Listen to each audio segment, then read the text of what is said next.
You wanted God to call you to sing or Yeah. to make you successful. But then I discovered boys, and I changed my mind. Then I didn't want to get a call from God, so I used to. You wanted God to ignore whatever you're up to. At that So I point. used to run in the loo every time I thought that I was gonna get some, sort of religious experience. And I still sit in the loo now and write songs because I find it very It's a good on place the to loo. be. Relaxing. Yeah, it's relaxing.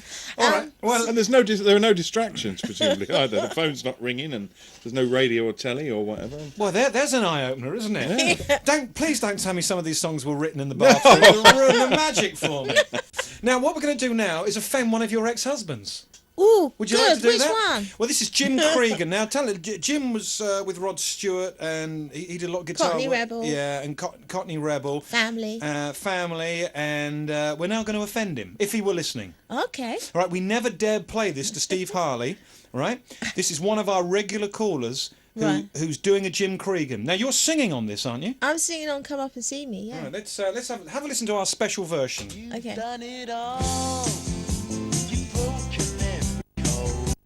Steve, by the way, tells us that Jim Cregan is convinced he did the guitar solo in one take, and he says he never did. I think he did it in a couple of takes. Yeah, that's what Steve Yeah. said. He said he's convinced it was one take. I'm telling you it was 2 or 3. Anyway, Linda, listen and enjoy and tell us what you think when you hear this.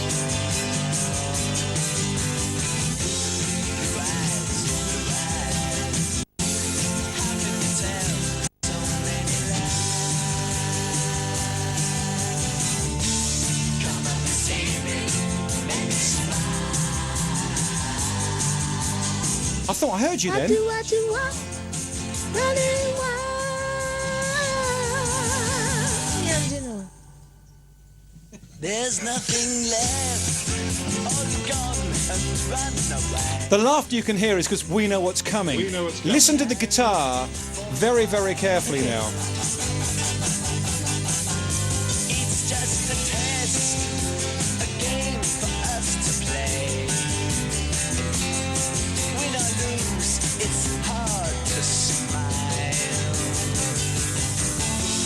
Resist, resist. It's from yourself. You have to hide. Oh, come up and see me to make me smile. I do what you want, running wild.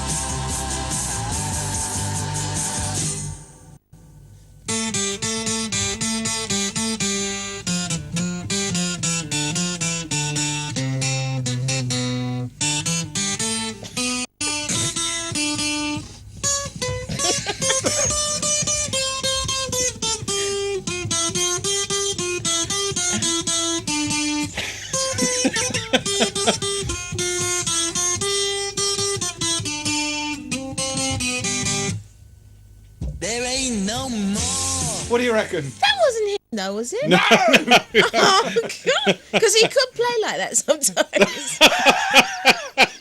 Really? Oh, Jeff Peters will be delighted. Look, there's this guy who calls the show regularly. He's a musician and a disc jockey. Right. And we kind of kidded him on one day. He said, I can play anything, because we often say, well, what do you put in the... They do clubs and pubs and stuff. And he said, we do anything. We do Stevie Wonder. And he's always amazing us with the stuff he can do. And one day he said to us, oh, yeah, I can do that. We said, well, come in with your guitar and do that for us. You know, we couldn't believe he could do that.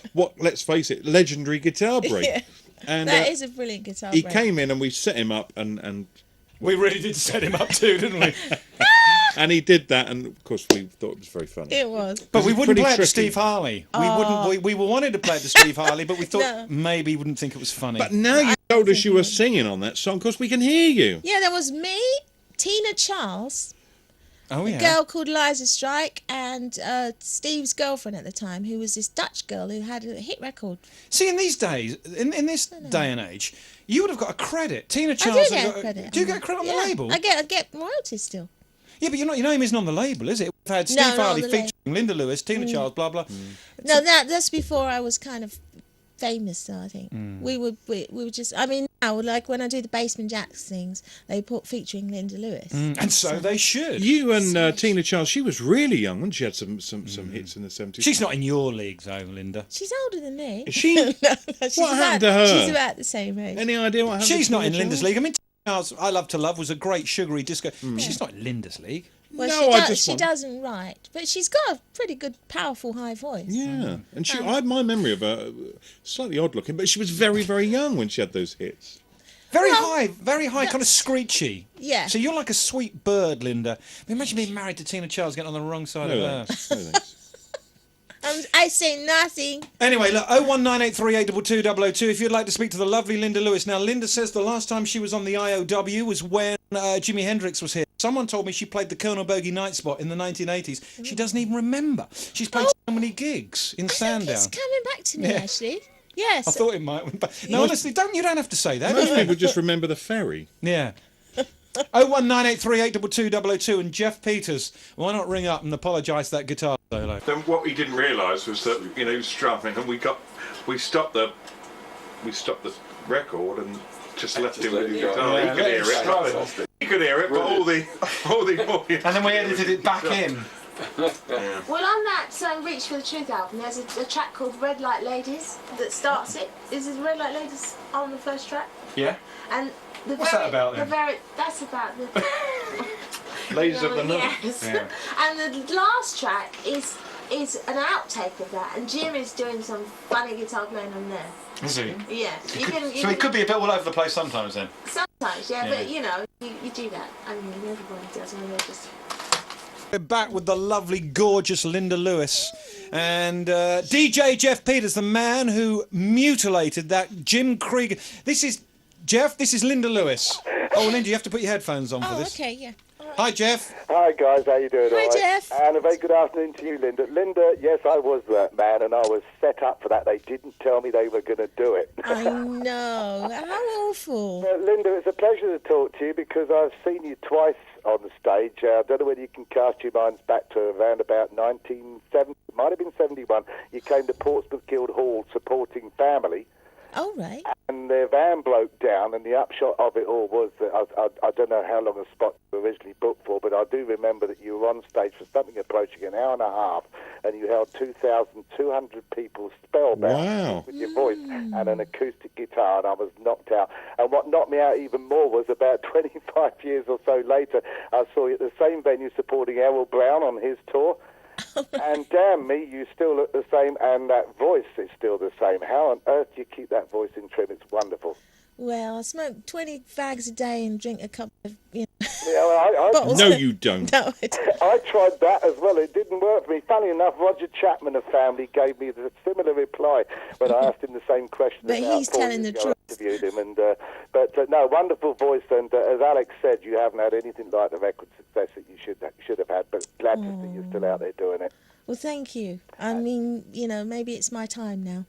Well, I sincerely hope so. Well, let's hope so. But the thing is, Jeff, that Linda, I remember Linda on Top of the Pops and Supersonic and all those TV shows. Absolutely, yeah. And if you're of our age, you always would imagine that Linda had a lot more hits than she had, because she had a lot of turntable hits, a lot of TV exposure, and she had the top 10s and the top 20 hits. But actually, when you look at the record books, you think she must have had more hits than that. You would have thought so, Alex. I mean, for my money, Linda still did the best version ever of It's in His Kiss. Better than the Betty Everett version, and certainly better than Cher Shoot Shoot Shoot, I think she called it. We don't talk about that version. Oh, we don't. Well, I had, you know, quite a lot of success in Japan. Japanese people that seem to appreciate me quite a lot. You know. Did you ever try and break the States? Yeah, I broke into Boston once, and and where else? San Francisco. They really liked me, but as I say, I think I was not. They weren't ready for me, because like now you got the Corin Bailey Rays and the people like that. You know. Well, Jeff, we were saying earlier that the you know, people like Corin Bailey Ray and Amy Winehouse and Macy Gray, you can hear a lot of Linda Lewis in them, can't you? Oh, you certainly can. I do wonder, incidentally, how come that Linda's had such success in Japan? Is it a case that Japanese radio plays a far wider spectrum of music than perhaps British radio does these days? So therefore, songs and music of the type that Linda does gets the exposure.